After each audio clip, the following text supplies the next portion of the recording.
국민 더 죽으라고 왜 이런 주장합니까? 이렇게 얘기했습니다.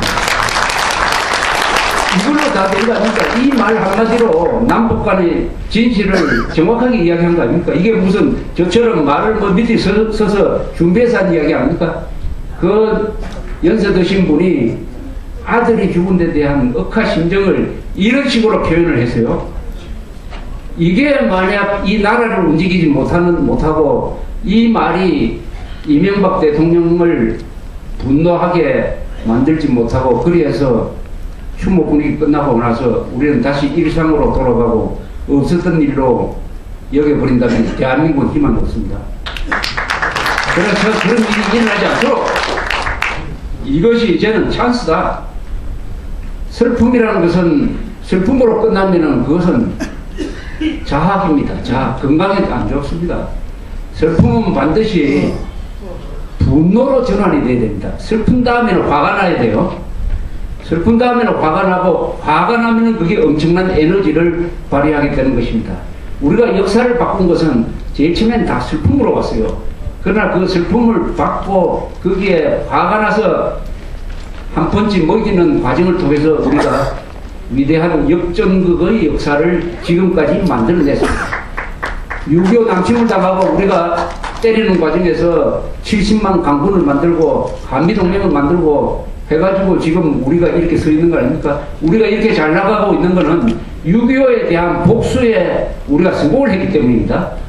6.25에 대한 복수가 성공을 했듯이 이제는 천안함 사건에 대한 우리의 복수가 성공하면은 이게 누구보다도 김정일이 판 함정에 빠질 뻔했던 이명박 대통령을 구하고 우리 국민들을 구하고 아마 한나라당을 구하고 이렇게 해가지고 이 46명의 희생이 헛된 것이 아니라 우리 국민들이 정신 차리도록 우리 대통령이 김정일을 포기하도록 민노당, 민주당, MBC, 한겨레, 경향신문에 더 이상 할 말이 없도록 저크를 채우도록 그래서 김정일이가 아주 비참한 최후를 맞도록 하는 그런 분노가 되어야 됩니다. 그런 분노가. 이명박 대통령은 기독교 신도라고 합니다. 기독교 진정한 그분이 기독교 신도라면 이런 생각을 가져야죠. 기독교 신도들은 예수님이 이 땅에 오신 것은 죄인들의 죄를 대신 그래서 오셨다 이렇게 이야기를 하는데 이 46명이 이렇게 전사한 것은 이명박 대통령이 중도신령이라는 죄에 빠져가지고 중도신령이라는 죄의 구렁텅이에 빠져가지고 헤매는 것을 구해주기 위해서 희생된 것이라고 해석해야 된다고 합니다. 아멘. 그게 그분의 대통령으로서의 양심, 국민으로서의 양심, 종교인으로서의 양심일 것입니다. 이 양심이 없으면은 우리가 다른 방법을 구해야 돼요. 다른 방법을 강구를 해야 돼요. 그래서 지금 우리가 해야 될, 애국 시민들이 해야 될 노력은 첫째, 이명박 대통령 청와대를 향해서 비판하고 충고하고 격려해야 되고 군대는 보호를 해야 됩니다. 군대는 보호를 해야 돼요. 보호하면서 우정 있는 충고를 해야 됩니다.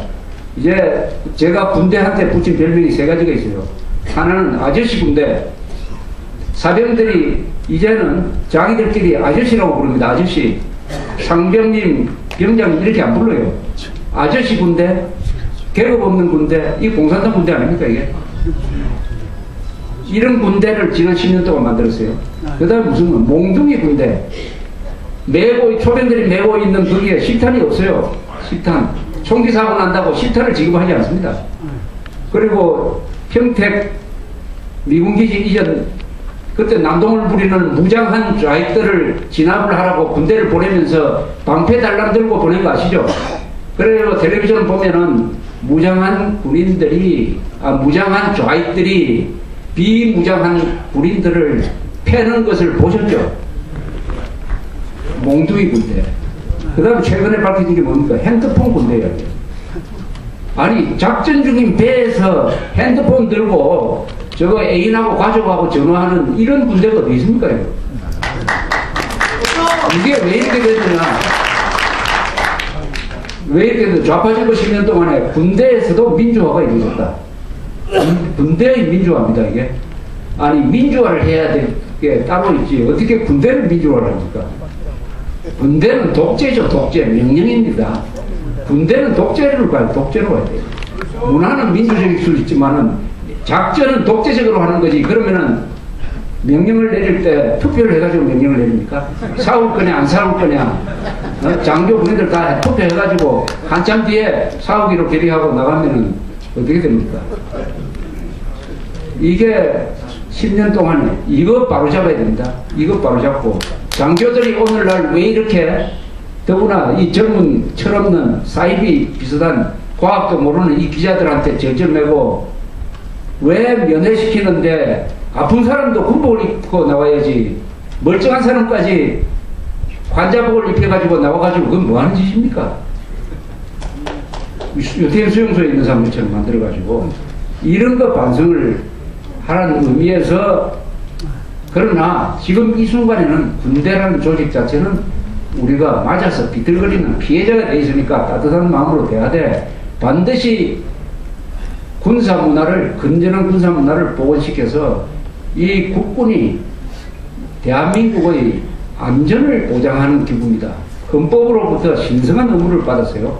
국토방위뿐만 아니라 국가의 안전보장, 국가의 안전보장 속에는 우리 내부의 적에 대한 관찰, 견제의 임무도 군에 부여하고 있는 것입니다. 따라서 이 국군을 제대로 된 군대로 만들기 위한 경력, 이게 같이 따라가야 되고, 한나라당은 이선화만한 정당이 이미 재확인됐습니다. 이번에 한나라당 국회의원들 누구 한 사람의 말 때문에 여러분들이 속 시원하다 하는 말을 들어보신 적 있습니까? 왜 이 고 민상사 부친이 하는 이야기를 왜 한나라당은 못합니까? 이 이야기를 왜 한나라당이 못합니까? 한나라당은 이명박 청와대하고 말을 입을 딱 맞췄어요. 그 누구도 국군을 옹호하지 않았어요. 국군을 때리는데 다 야당하고 합세하고 명백하게 김정일이가 한 짓인데 김정일이한테 손가락질을 대지 않고 지난 한 달 동안 이렇게 시간을 보낸 이 한나라당을 어떻게 할 것이냐 하는 것이 정말 골치 아픕니다. 이런 것을 통해서 우리는 그럼 가만히 있어야 되느냐, 가만히 있어야 되느냐, 뭔가 할 일이 많을 것이다. 하다가 보니까 아까 우리 풍선 이야기가 나오고 또 천안함 복수 공중의뢰다 하는 근사한 장면도 하고 해서 이제 앞으로 이것이 돌파구 아니겠느냐라고 생각을 하는 것입니다. 그래서 이런 상상을 한번 해봅니다. 인간에게 제일 중요한 것은 상상력인 것입니다.